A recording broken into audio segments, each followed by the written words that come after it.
In the next half an hour or so, I will share a few projects done in the past years and try to articulate a series of ideas, past and new ideas. I think some of the past ideas are at this moment quite obsolete, but I have some beautiful images and I think they are worth sharing here because I'll try to entertain you as much as possible, given that we are almost at the end of the 100 days of studio at the Architecture Foundation, and maybe entertainment is the last thing to do now.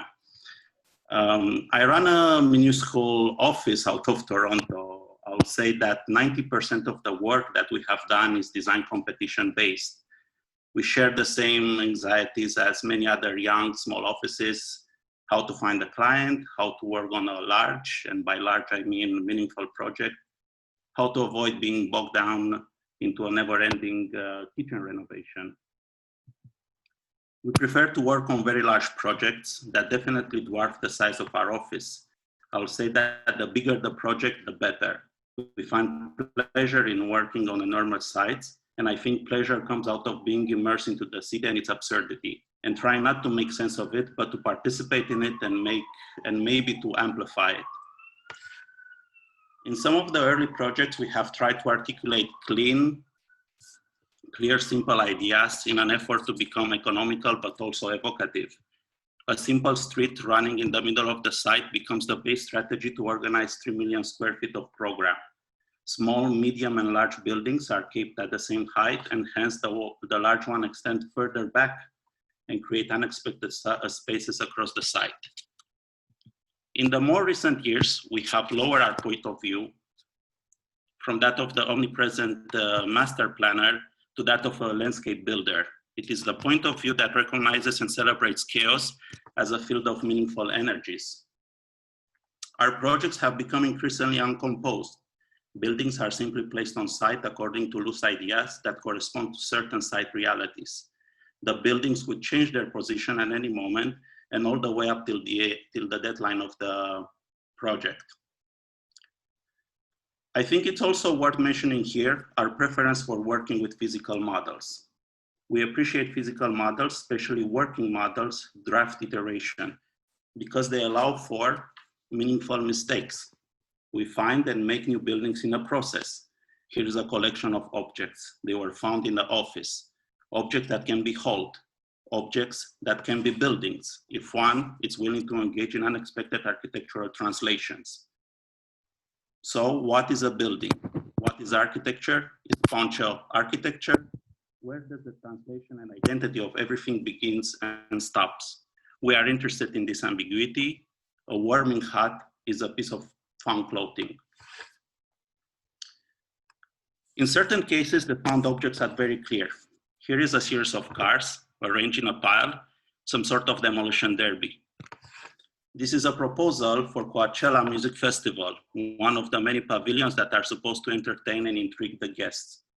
I guess borrowing from Rainer Banham's work on Los Angeles and the four ecologies, we thought that the cars can actually make up for a beautiful expression. The pavilion sits on cars. Cars are columns, are structure. There is of course a suspended canopy for shade, an added element, possibly the only comprehensive one. And everything is painted gold to amplify the confusion. In the end, the idea of this whole pavilion was that of achieving some sort of a beautiful confusion. And I think with this project, we have managed to create some sort of Californian Tempieto, a monument to nothing, maybe. There's another aspect of our work, that of producing numerous iterations. In a way, we are never sure what is the best option. This insecurity is an opportunity to think the design process as one where abrupt turns are possible and the field of waste is very shallow. There is also, I'll say, many moments of playfulness in this type of process. We have learned this, or I guess I have learned this from this type of experience.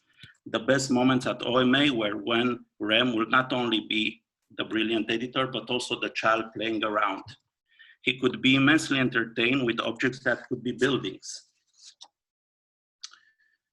And in certain moments, my office looks like a mini OMA, but only as an atmosphere.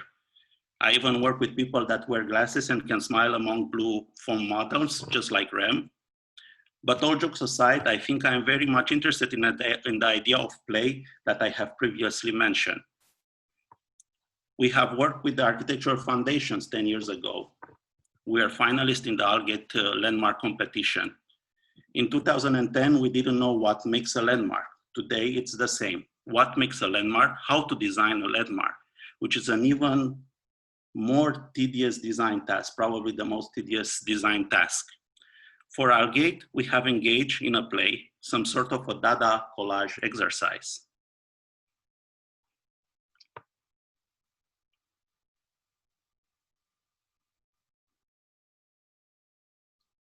And maybe I'll stop here for a moment, because what we have realized that maybe it's possible, maybe a landmark is something very intelligible from the very beginning, a sort of interaction between a generic abstract element, a column, and a specific and easily recognizable form, a house. Maybe the landmark can resonate with the city and its problem in a very gentle way.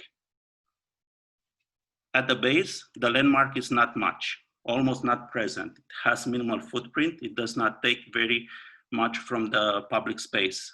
But as one looks up, a canopy takes 4. And I think in the context of London, a house on a stick might be a coherent choice. This is not a gherkin, this is not a bicycle, this is not a house. The landmark is not only form, but also material. What better material for a landmark in a city like London than reed? A very simple economical material. Standing against the high tech, I think it becomes a commentary on how we think the city and its form. And because at night there is a light inside, there is this allusion to the house being inhabited, and there is this allusion, or it implies some sort of commentary on house and housing in the city.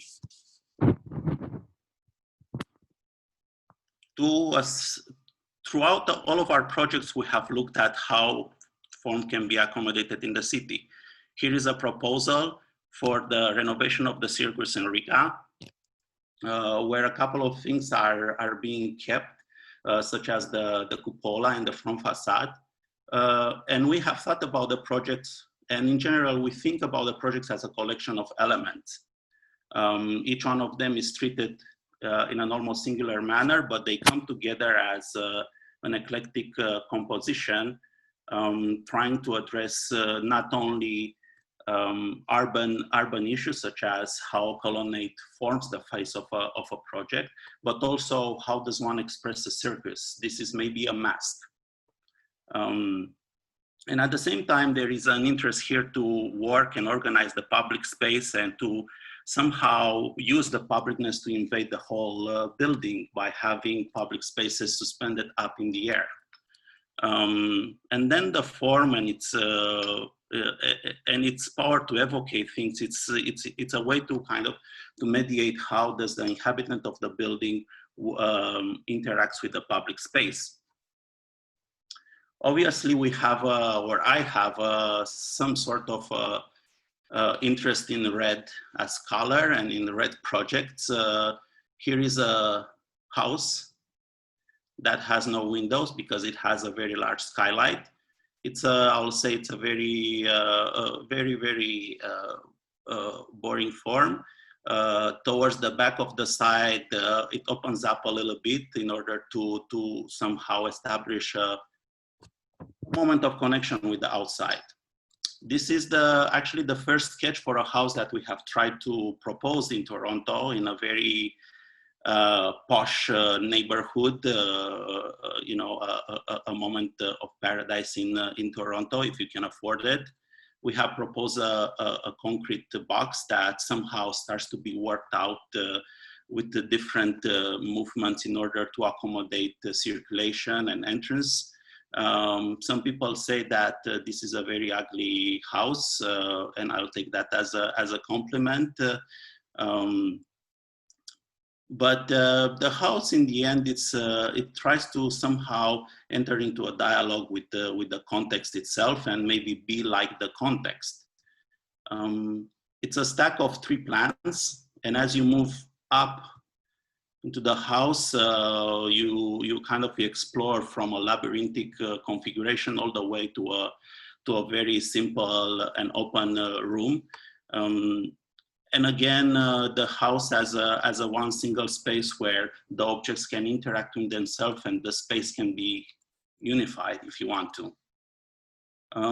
Of course, there is a certain ambition here to create autonomous objects that stand by themselves and can be incredibly recognizable. But there is also, I'll say, a desire here to enter in some sort of a dialogue and be like the context around it. I would say that this house and in general our work pays some sort of a tribute or homage to this work by OMA, because we are interested in projects that also become a form of writing an essay. We end up in this moments where we are asked to design objects for in this case, this is a project that is supposed to represent one of the invisible cities of Italo Calvino. In this case, the city and the dead, Melania. But I think it also refers to some of the work of OMA and becomes also some sort of an essay about our work in general. These ideas I have tried to articulate it in a book that has been recently published by Hansi Belling's house, The Architecture Observer. The book, it's a collection of 35 essays and many images. And at various moments, it really takes the form of autobiography. Where I try to share as much as possible from my experience with the profession. It's a book that was published with 4 different covers, which makes things interesting in terms of how do you sell this product. But I think it's also, once again, an effort to cancel the idea of the cover and to make cover a little bit meaningless. But on the topic of strange primitivism, it's something. It's a notion or a set of words that I haven't come up with. Was actually how some of my friends or some of my critics have labeled the work that I have done. Here is a proposal, a finalist proposal for exhibition, a Congress Center in Prague. It's a very large building, but as a program, it's incredibly dumb. It's just a very, very, very large room. We're quite interested in floating this room in the city. And the whole project in itself is just a stack of 2, I'll say, generic plans. The ground floor, it's a field of columns. The upper floor, it's one large room made possible by large spans. And as with the house that I have shown in Toronto, I guess there is a play here between creating some sort of an autonomous project that one can hold in its mind as a single object, but also how to place this object in the context. And in the case of Prague, I think we got very much influenced by what exists around you and how the building can reflect that. Here is the building somehow at the dusk or night. And I think this interaction with the context becomes also important in our work. So it informs how we treat the objects. In 2016, we did a project which might feel similar to the project in Prague that I have just shown, which is a proposal for a master plan in Sejong. Sejong is the new administrative capital of South Korea, and is being master planned as a series of districts.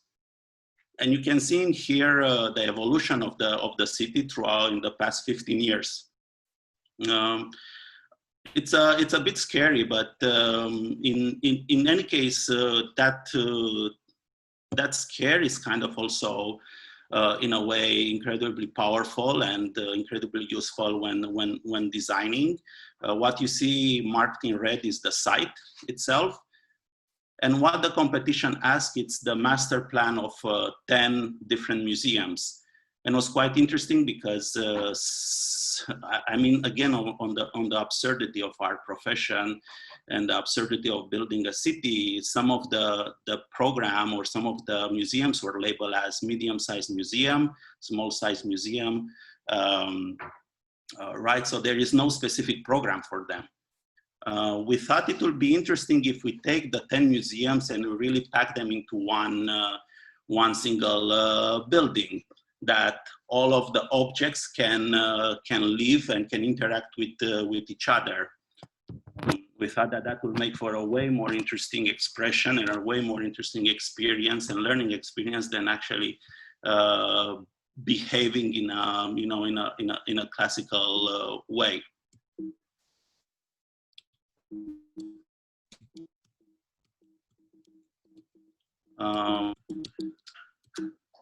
Unfortunately, this doesn't work anymore.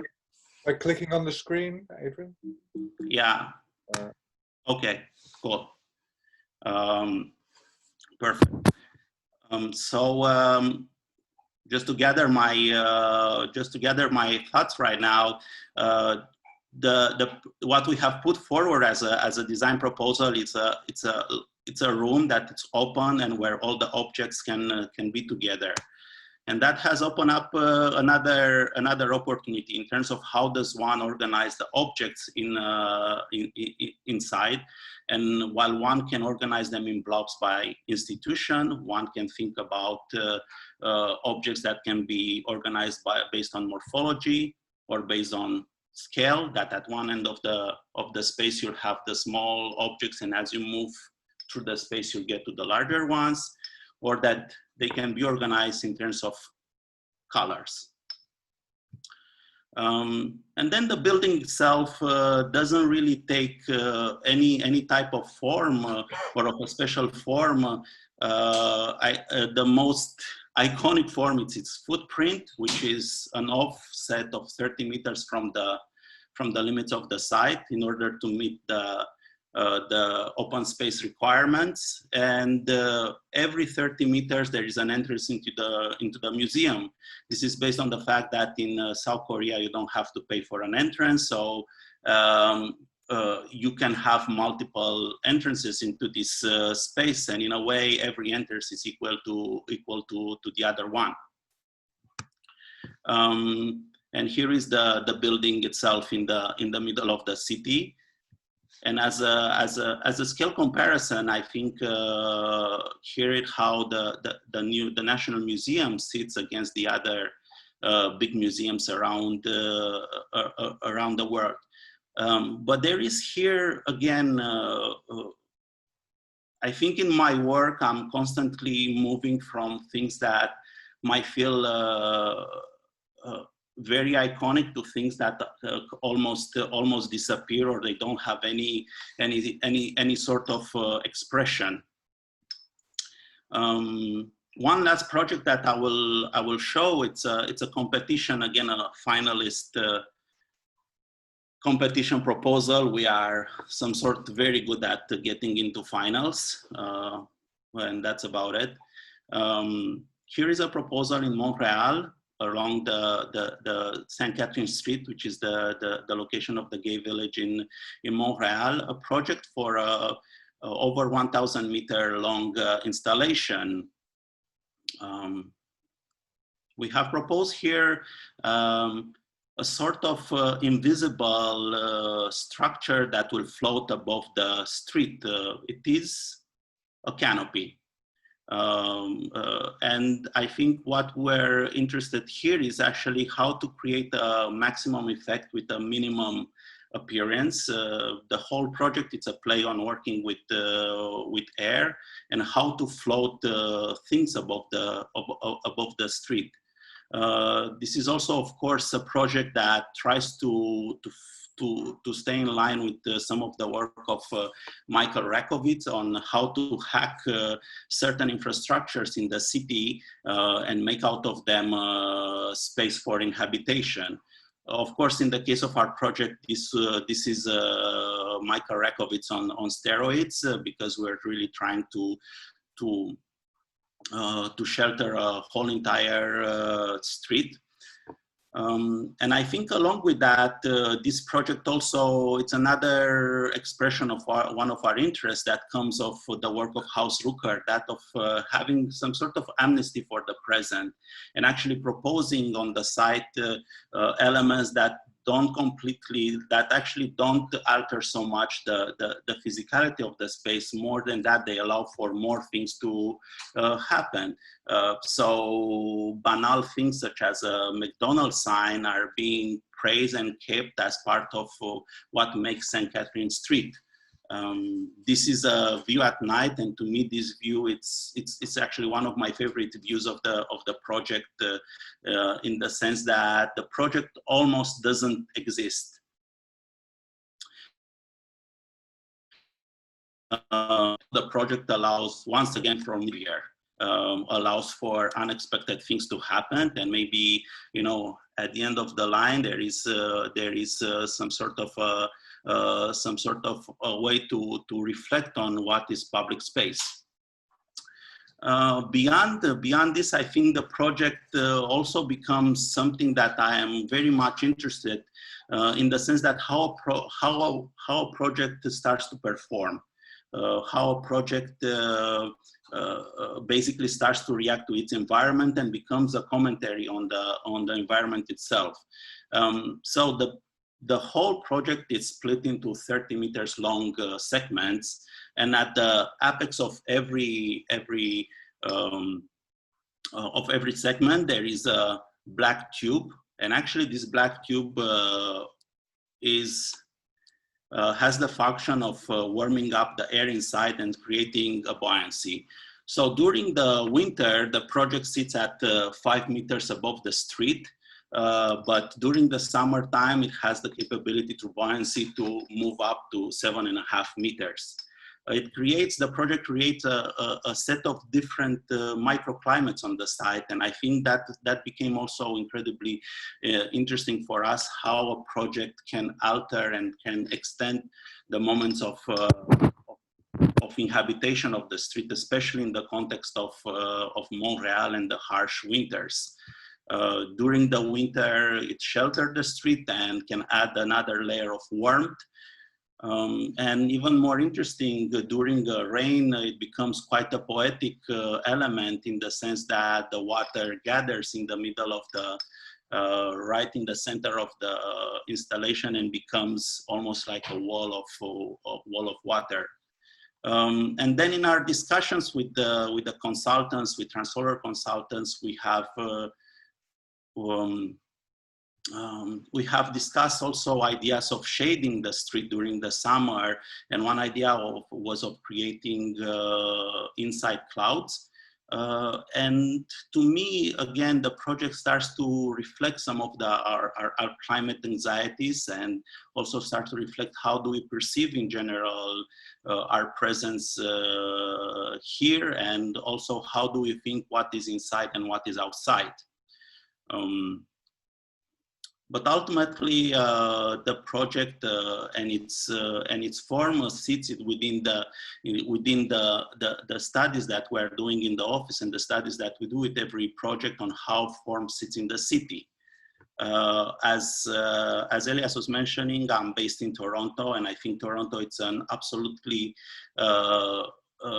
rich city and increasingly interesting, but my reading of Toronto, it's one that is devoid of icons. So I enjoy very much the image of Toronto even without CN Tower. And from my little kitchen window, I think when I observe Toronto, I tend to make references to Jacques Tati and Playtime. And I think that Playtime it's a moment that praises the generic city as a city that allows for multiple interactions and insane diversity. Toronto, it's incredibly diverse, and I think it's also a very gentle city when it comes to accommodating foreign presences, such as myself. In a way, I think that its power stays in the fact that it doesn't overburden anyone with its own identity, and actually allows for anyone who's present to be part of it. Of course, there is another connection here to the work of Hilberseimer and the high-rise city that I think Toronto can be considered as an expression of these ideas.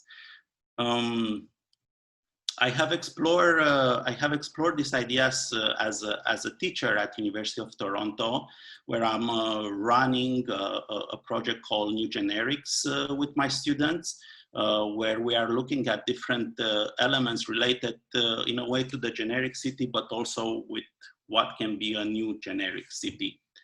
And also we have published a newspaper that so far has sold a few copies, but not too many, given how many we have printed out. But I think there is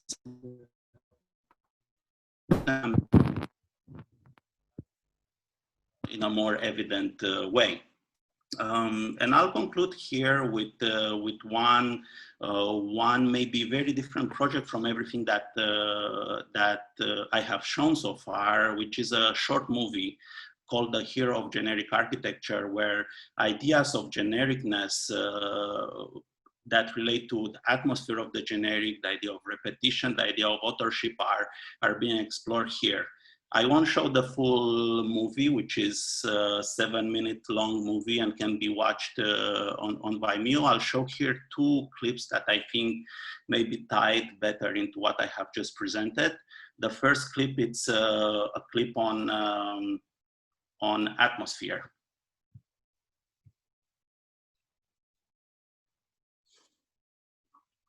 Is the hero of generic architecture.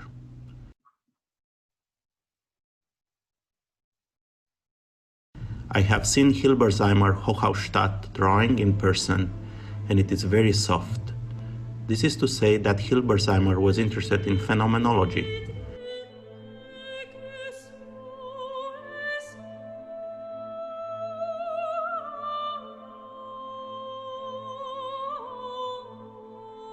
Phenomenology is the philosophical discovery that things are exactly as they appear to be.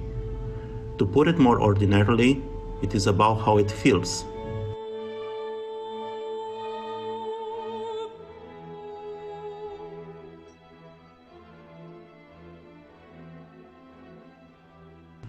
Don't be afraid. Generic is beautiful.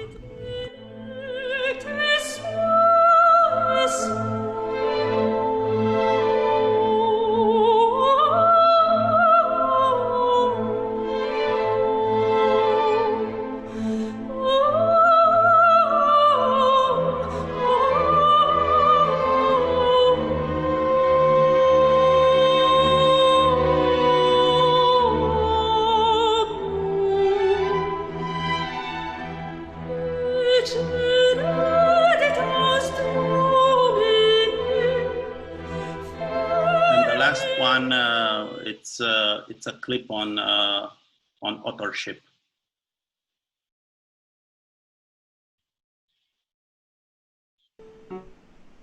I will teach you the secret of making generic architecture. There is a box. The box is a tool. Enter the box. Orbit, orbit again. There is nothing.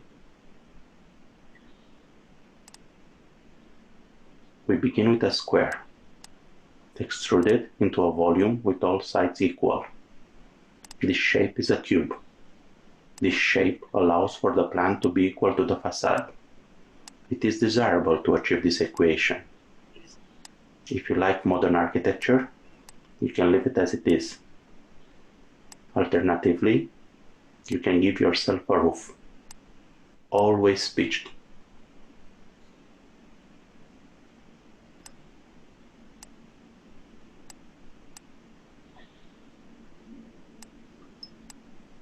add a door,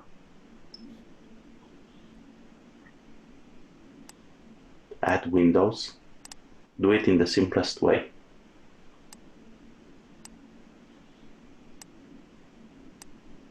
Click render.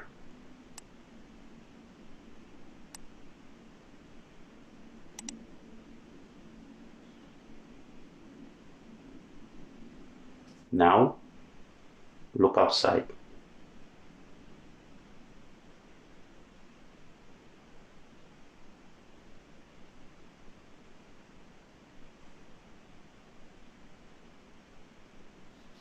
Thank you so much. Wonderful. Thank you, Adrian. It was certainly entertaining. No question. If you can't unshare, then we'll see you full size. If you unshare your screen, sorry. Oh, sorry, I didn't hear.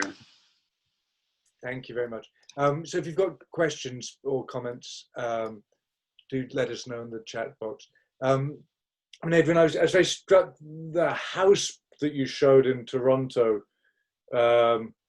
showed a very profound interest in composition, and it was an incredibly wrought design, and yet there's this other element of your work that's clearly interested in the generic and the and making strategies where compositional decisions get deferred or get suspended.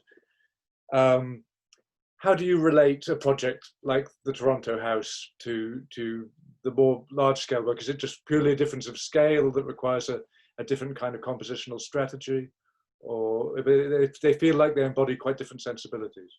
Yeah, I mean, I think maybe what we are good at is to run this practice in multiple realities at the same time, and I think we tend to approach every project as it has its own nature. And I'll say I'm also not very much interested in overlaying preconceived ideas, or actually with the project that I'm doing to achieve some sort of a coherent formal language. I'll also say that I am working with a group of incredible designers, and they have such an important voice in the design process that I am almost very silent. So whoever works on the project gives a certain dimension to that project. So that's maybe another explanation why certain projects look so different. But I will say probably the house, it's a bit more composed because it needed to appeal to a certain clientele, and it needed to have a layer of sophistication that basically makes the object sellable. But at the same time, it embodies the same ambitions in terms of how life is being organized. So for me, the top floor of the house is not very different from the space proposed in the museum in Sejong. Maybe the only difference is that there are some odd shape skylights. And obviously, I mean, the work you showed was consistently beautiful, but there were a number of images you showed where there was a sort of relentlessness to the formal moves. Well, certainly in the Hilbesheimer film at the end, and I think you showed a kind of very, maybe your second or third image of this sort of central curving street that goes on for, goes through the middle of the site for some kilometers by the looks of it. Or the museum in South Korea equally, where there's a sort of lack of articulation in conventional terms that extends across the site. How do you, how do you make judgments there about when is too much, or when does the field become oppressive and not, when does it tip from being beautiful into being oppressive?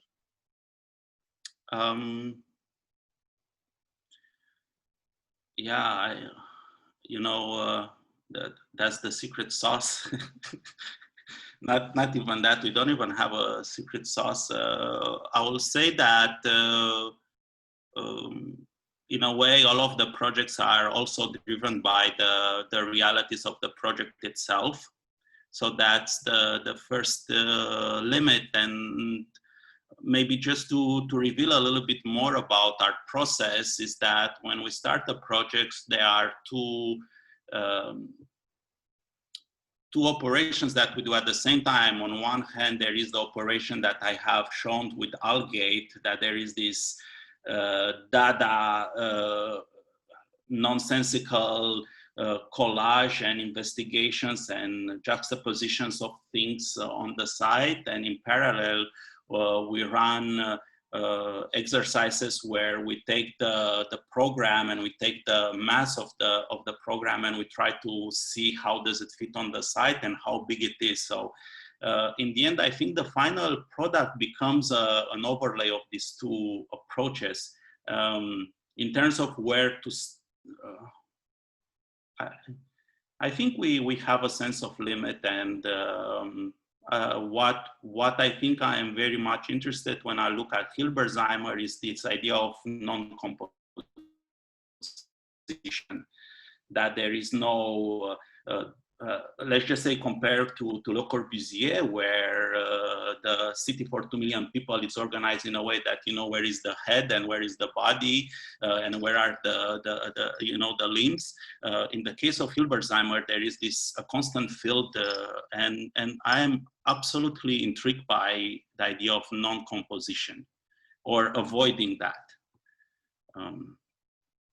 But also it feels that your interest in the generic, the uncomposed, is also there's always a surrealism that's working against that, or that's a product of the generic. I mean, even in the film you were showing of Hilberseimer at the end, it's the vehicle kind of washing the windows at low level that sort of animates the emptiness and sort of makes the scene strange and alive. Could you talk a little about just that conjunction of the impulse towards surrealism and or you called it Dada, I think just now, Yeah. but you know, the Dadaist impulse and the generic, how they fit together? I think I am in general. If I were to reveal some of the criticism that I have for our profession, it is our increased seriousness about the things that actually can be treated in a very light mode, or they need to have some sort of entertaining and light wit. So I think. I very much like to introduce at certain moments in my projects elements such as the street cleaner or other things, because that's a way to make these projects a little bit more. They can be more approachable. There is a sense of humor in there that loosen up the whole discussion. And then I think if you were to think about the generic and then about Dada and to take them together, that friction, it's also some sort of, let's just say, an interesting recipe. The same way that you take a poncho and you make it and you propose it as a building. Sorry. No, I mean, there are many ways to judge these projects. You can also judge them as how successful they are in terms of convincing clients to build them. And that's a darker discussion. And I think there's a sort of recurring, I sensed a sort of recurring interest in kind of radical art and architecture practices of the mid-60s to mid-70s. I mean, you showed some examples, but there were images also which made me think of Cedric Price, say the long elevated canopy that you showed in Toronto, or James Wine's and Sight's work in the case of the cars painted gold made into the pavilion. Has that been, that period in particular, been a focus of your interest for a long time? Yes,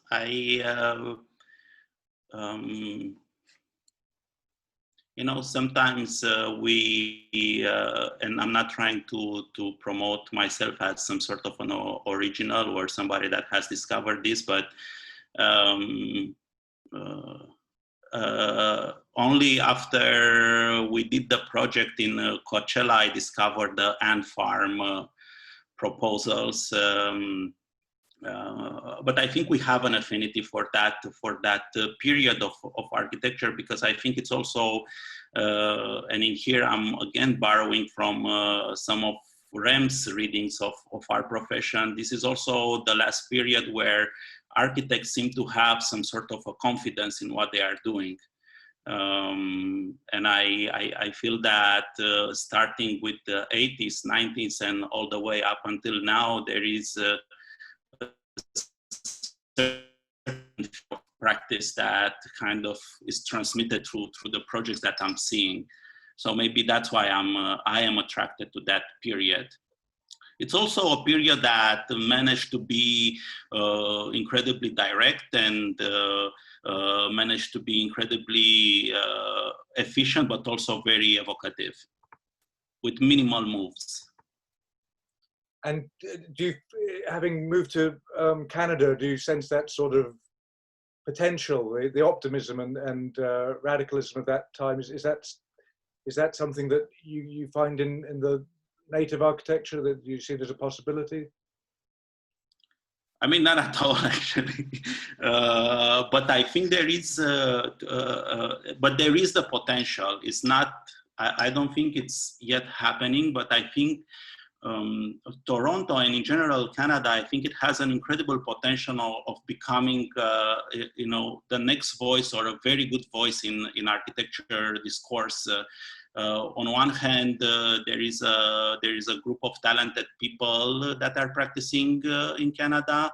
On the other hand, there is actually in Toronto, there is so much work that is happening right now.